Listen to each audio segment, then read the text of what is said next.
বাংলার ইতিহাসের সবচেয়ে রক্তাপ্লুত সময় মার্চ ১৯৭১। একই সঙ্গে এই মার্চই ইতিহাসের স্বর্ণোজ্জ্বল সময়। একদিকে মুক্তির আকাঙ্ক্ষায় বাংলার মানুষের গগন বিদারী উন্মাতাল স্লোগান, অন্যদিকে পাকিস্তানি হায়নার নৃশংস বর্বর গণহত্যার প্রস্তুতি। স্বাধীনতার নেশায় আসক্ত জাতিকে কি দাবিয়ে রাখা যায়? গণহত্যা, আগুন আর ধ্বংসের বধ্যভূমি থেকে বাংলার জনতা ফিনিক্স পাখির মতো উড়াল দিয়ে নীল আকাশে এঁকে দিল লাল সবুজ পতাকা। মুক্তির আকাঙ্ক্ষায় উদ্বেলিত জনতার সংগ্রামমুখর ঘটনাবহুল ১৯৭১-এর মার্চ নিয়ে বাঙালিয়ানার প্রতিদিনের আয়োজন রক্তস্নাত মার্চ। স্বাধীনতার চূড়ান্ত ক্ষণগণনায় আজ ২৬ মার্চ ১৯৭১ শুক্রবার রাত ১২টায় বাঙালি পুলিশ সদস্যদের মরণপণ প্রতিরোধে থমকে যায় ট্যাঙ্ক ও কামান সজ্জিত প্রায় ৮০০ সদস্যের পাক বাহিনী। একটু পরে মর্টার ও হেভি মেশিন গান দিয়ে গুলিবর্ষণ শুরু করে। বাঁশের বেড়ার তৈরি ৪টি বেড়াকে আগুন ধরে যায়। পাক বাহিনীর ট্যাঙ্ক বহর সহ প্যারেড গ্রাউন্ডে প্রবেশ করে। ১২:৩০টার দিকে পাক বাহিনীর ভারী অস্ত্রের মুখে বাঙালি পুলিশ সদস্যরা তাদের কৌশল পরিবর্তন করে। গ্যারিলা পদ্ধতিতে পাক বাহিনীর উপর হামলা চালায় এবং অনেককে হতাহত করে। ২৫ মার্চ পাক বাহিনীর হামলার সাথে সাথেই শেখ মুজিব অনুধাবন করলেন মুক্তিযুদ্ধ শুরু করার জন্য একটি আনুষ্ঠানিক ঘোষণার প্রয়োজনীয়তা। তাই মধ্যরাতের পর তিনি ইংরেজিতে স্বাধীনতার ঘোষণা তৈরি করে ইপিআরের ওয়্যারলেসের মাধ্যমে পাঠানোর ব্যবস্থা করলেন। ঘোষণাটি নিচে উদ্ধৃত করা হলো: This may be my last message. From today, Bangladesh is independent. I call upon the people of Bangladesh, wherever you might be and with whatever you have, to resist the army of occupation to the last. Your fight must go on until the last soldier of the Pakistan occupation army is expelled from the soil of Bangladesh and the final victory is achieved. রাত ১টায় পাক বাহিনীর একটি দল শেখ মুজিবের বাসভবনের অদূরে শুক্রাবাদে ব্যারিকেডের মুখোমুখি হয়। এখানে প্রতিরোধ ব্যূহ ভেঙে হানাদাররা রাত ১:৩০টায় তাঁর বাসভবনে এলো পাতাড়ি গুলি চালিয়ে ভেতরে প্রবেশ করে। শেখ মুজিবকে রাত ১:৩০টায় তার বাসভবন থেকে বন্দি করে শেরে বাংলা নগরস্থ সামরিক বাহিনীর সদর দফতরে নিয়ে যাওয়া হয়। সেখান থেকে তাকে সেনানিবাসে নিয়ে সকাল পর্যন্ত আদমজী কলেজের একটি কক্ষে আটক রাখা হয়। সকালে আদমজী কলেজ থেকে শেখ মুজিবুর রহমানকে সেনানিবাসের ফ্ল্যাগ স্টাফ হাউস, বর্তমানে সেনাপ্রধানের বাসভবন যেখানে, নিয়ে যাওয়া হয়। সেখান থেকে তাঁকে সন্ধ্যায় অজ্ঞাত স্থানে নিয়ে যাওয়া হয়। রাজারবাগ পুলিশ লাইনে ২৫ মার্চ রাত ১১:৪৫ শুরু হওয়া যুদ্ধ থেমে থেমে চলতে থাকে রাত ৩টে, ৩:৩০ পর্যন্ত। বাঙালি পুলিশের কিছু সদস্য বুকে অসীম সাহস নিয়ে সমান তালে লড়ে চলে ট্যাঙ্ক, কামান আর মর্টারের বিরুদ্ধে। অপর একটি গ্রুপ অস্ত্র ও গোলাবারুদ সহ মালিবাগ, চামেলিবাগের প্রান্ত দিয়ে ঢাকা শহরের বিভিন্ন দিকে ছড়িয়ে পড়ে। রাজারবাগ পুলিশ লাইন্সের সেদিনকার সেই অস্ত্র আর গোলাবারুদ ব্যবহৃত হয়েছে সারা দেশে সীমান্তবর্তী মুক্তিযোদ্ধা প্রশিক্ষণ শিবিরে এবং সম্মুখ সমরে। ২২তম বেলুচ রেজিমেন্টের সৈন্যরা রাতে পিলখানায় ইপিআরের ওপর যে হামলা শুরু করেছিল, বাঙালি সৈন্যরা সেই প্রতিরোধ যুদ্ধ চালিয়ে যায় সারা রাত। শত শত বাঙালি সৈন্য নিহত হয়। একজন পাকিস্তানি অফিসার সহ বহু পাকিস্তানি সৈন্যও নিহত হয়। যুদ্ধ এতটা প্রচণ্ড ছিল যে ২৬ মার্চ অপরাহ্নে ট্যাঙ্ক বাহিনীকে পাকিস্তানি সৈন্যদের সাহায্যার্থে পিলখানায় আসতে হয়। পিলখানা ৩ নম্বর গেটের কাছে প্রচণ্ড যুদ্ধ হয়। ইপিআর সদস্যরা অসীম বীরত্ব প্রদর্শন করেন। শেষ পর্যন্ত পাকিস্তানি বাহিনীর সঙ্গে অসম যুদ্ধে টিকতে না পেরে তারা বুড়িগঙ্গা অতিক্রম করে জিঞ্জিরায় অবস্থান গ্রহণ করেন। ইপিআর সদস্যদের একটি অংশ বাস নিয়ে চলে যায় মিরপুরের দিকে। সেখানে তারা পাকিস্তানি ও অবাঙালিদের মোকাবেলা করে এবং হরিরামপুর ও সাভার হয়ে আরিচার দিকে সরে যায়। অনেক বাঙালি ইপিআরকে বন্দি করা হয়। পাক হানাদার বাহিনী ঢাকায় দিনরাত কারফিউ দিয়ে ভবন, বস্তি, বাজারের উপর ভারী মেশিনগান ও কামানের গোলা নিক্ষেপ করতে থাকে। এলাকার পর এলাকা আগুন লাগিয়ে ভয়ার্ত নরনারী শিশুকে অগ্নিদগ্ধ ও গুলি করে হত্যা করে। 25 তারিখ রাত থেকে 26 তারিখ ভোর পর্যন্ত ট্যাঙ্ক, স্বয়ংক্রিয় রাইফেল, রকেট নিক্ষেপক, ভারী মর্টার, হালকা মেশিনগান সহ নানা ধরনের অস্ত্র ব্যবহার করে ঢাকা বিশ্ববিদ্যালয়ের নিরীহ নিরস্ত্র ছাত্র শিক্ষক কর্মীদের হত্যার এক উন্মত্ততা চালানো হয়। মূলত গুলি করে ও বেয়োনেট দিয়ে খুঁচিয়ে হত্যা করা হয়। এরপর বেশিরভাগ লাশ বিভিন্ন হল সংলগ্ন মাঠে মাটি চাপা দিয়ে তার উপর বুলডোজার চালিয়ে মাটি সমান করে দেয়া হয়। জীবিত কর্মচারীদের দিয়ে লাশ টেনে এনে গর্তে ফেলতে বাধ্য করে এবং তাদেরকেও লাশের স্তূপের পাশে দাঁড় করিয়ে ব্রাশ ফায়ার করে হত্যা করে। অনেক লাশ উন্মুক্ত স্থানে ফেলে রাখে হানাদার বাহিনী।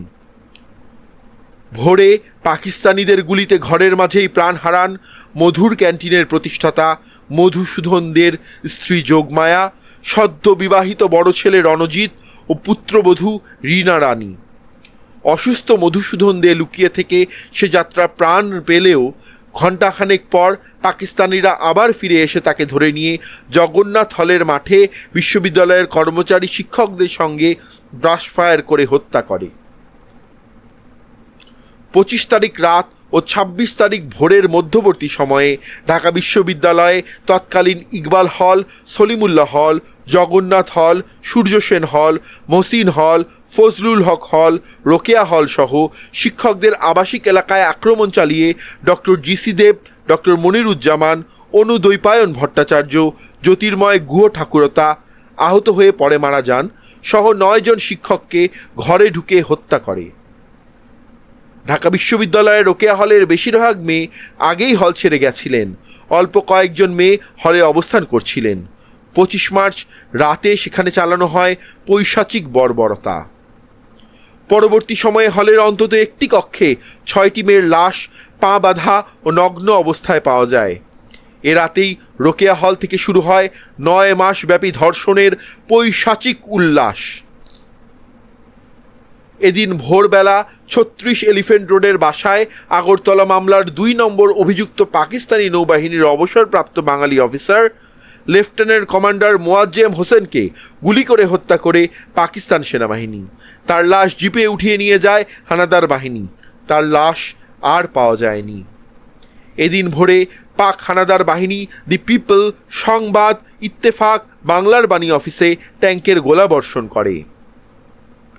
সকালে পাক হানাদার বাহিনী কয়েকবারের চেষ্টায় কেন্দ্রীয় শহীদ মিনার ট্যাঙ্কের গোলায় ধ্বংস করতে না পেরে সেদিন রাতে ডিনামাইট দিয়ে শহীদ মিনার ধূলিসাৎ করে দেয়।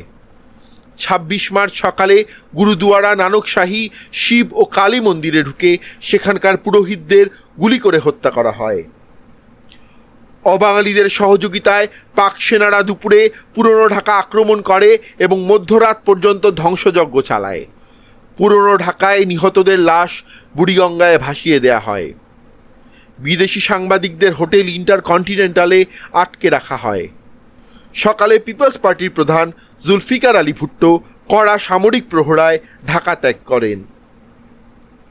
করাচি বিমানবন্দরে পৌঁছে তিনি ঢাকায় 25 মার্চ সেনাবাহিনীর অপারেশনের প্রশংসা করে বলেন, আল্লাহকে অশেষ ধন্যবাদ, সেনাবাহিনী পাকিস্তানকে রক্ষা করেছে। পিলখানা ইপিআর ব্যারাক থেকে শেখ মুজিবের স্বাধীনতার ঘোষণা ওয়্যারলেসের মাধ্যমে চট্টগ্রাম ইপিআর সদর দফতরে পৌঁছায়। চট্টগ্রাম উপকূলে নোঙর করা একটি বিদেশি জাহাজও এই মেসেজ গ্রহণ করে। চট্টগ্রামে অবস্থানকারী আওয়ামী লীগের শ্রম সম্পাদক জহুর আহমেদ চৌধুরী শেখ মুজিবের স্বাধীনতার ঘোষণাটির বাংলা ভাবানুপাত সাইক্লো স্টাইল করে শহরবাসীর মধ্যে বিলির ব্যবস্থা করেন। পাকিস্তান সেনাবাহিনী অতর্কিতে পিলখানা ইপিআর ঘাঁটি, রাজারবাগ পুলিশ লাইন আক্রমণ করেছে এবং শহরের লোকদের হত্যা করছে। ঢাকা চট্টগ্রামের রাস্তায় রাস্তায় যুদ্ধ চলছে। আমি বিশ্বের জাতিসমূহের কাছে সাহায্যের আবেদন করছি। আমাদের মুক্তিযোদ্ধারা বীরত্বের সঙ্গে মাতৃভূমি মুক্ত করার জন্য শত্রুদের সঙ্গে যুদ্ধ করছে। সর্বশক্তিমান আল্লাহর নামে আপনাদের কাছে আমার আবেদন ও আদেশ, দেশকে স্বাধীন করার জন্য শেষ রক্তবিন্দু থাকা পর্যন্ত যুদ্ধ চালিয়ে যান। আপনাদের পাশে এসে যুদ্ধ করার জন্য পুলিশ, ইপিআর, বেঙ্গল রেজিমেন্ট ও আনসারদের সাহায্য চান। কোনো আপোষ নেই, জয় আমাদের হবেই। আমাদের পবিত্র মাতৃভূমি থেকে শেষ শত্রুকে বিতাড়িত করুন। সব আওয়ামী লীগ নেতাকর্মী এবং অন্যান্য দেশপ্রেমিক ও স্বাধীনতাপ্রিয় লোকদের এ সংবাদ পৌঁছে দিন। আল্লাহ আপনাদের মঙ্গল করুন। শেখ মুজিবুর রহমান। জয় বাংলা। 25 মার্চ 1971। আওয়ামী লীগের চট্টগ্রাম জেলা সাধারণ সম্পাদক এম এ হান্নান দুপুর 2:10 এবং 2:30 আগ্রাবাদ, চট্টগ্রাম বেতার থেকে মুজিবের স্বাধীনতার ঘোষণাপত্র পাঠ করেন। আগ্রাবাদ বেতার ভবনের নিরাপত্তাহীনতার কথা ভেবে 26 মার্চ সন্ধ্যায় কয়েকজন বেতার কর্মী চট্টগ্রামের কালুরঘাট বেতার ট্রান্সমিশন কেন্দ্রের স্টুডিও ব্যবহার করে স্বাধীন বাংলা বেতার কার্যক্রম শুরু করেন। নাম দেন স্বাধীন বাংলা বিপ্লবী বেতার কেন্দ্র। এখান থেকেই কিছুক্ষণ পরপর শেখ মুজিবের পক্ষে স্বাধীনতার ঘোষণা পাঠ করেন অনেকেই। প্রচার করা হয় বিভিন্ন নির্দেশাবলী। মাত্র 10 কিলোওয়াট ক্ষমতা সম্পন্ন ট্রান্সমিটার থেকে 50 মাইল দূরে অগ্নি স্ফুলিঙ্গের মতো ছড়িয়ে পড়ে স্বাধীনতার সে বার্তা। বাঙালির প্রাণে সাহস সঞ্চারিত হয়। রাত 8টায় পাকিস্তানের প্রেসিডেন্ট জেনারেল ইয়াহিয়া খান করাচি থেকে এক বেতার ভাষণে বলেন, পূর্ব পাকিস্তানে সরকারের ক্ষমতা পুনঃপ্রতিষ্ঠার জন্য সেনাবাহিনীকে আদেশ দেওয়া হয়েছে। শেখ মুজিবুর রহমান অসহযোগ আন্দোলন করে রাষ্ট্রদ্রোহিতার কাজ করেছেন। আমি শেখ মুজিবুর রহমান ও তার সহযোগীদের বিরুদ্ধে আগেই ব্যবস্থা নিতে পারতাম, কিন্তু আমি শান্তিপূর্ণ উপায়ে ক্ষমতা হস্তান্তরের পক্ষপাতী বলেই ন্যায়সঙ্গত উপায়ে উদ্ভূত পরিস্থিতির সমাধান চেয়েছি। কিন্তু শেখ মুজিবুর রহমানের এক গুয়েমি অনর মনোভাব থেকে এটাই প্রতীয়মান হয় যে লোকটি এবং তার দল পাকিস্তানের শত্রু। শেখ মুজিবুর রহমান দেশের সংহতি ও সার্বভৌমত্বের উপর আঘাত হেনেছেন। এ অপরাধের জন্য তাকে অবশ্যই শাস্তি পেতে হবে। 23 বছরের শোষণ, বঞ্চনা, অত্যাচার, নিপীড়ন, ইতিহাসের নির্মমতম গণহত্যা ও সর্বোপরি পশ্চিম পাকিস্তানি রাজনীতিক ও সামরিক নেতাদের চক্রান্তের জাল ছিন্ন করে পূর্ব পাকিস্তানের কফিনে শেষ পেরেক ঠুকে 26 মার্চ 71-এর সূর্যোদয়ে বাংলাদেশ নামে এক নতুন দেশের গর্বিত পদভারে প্রকম্পিত হল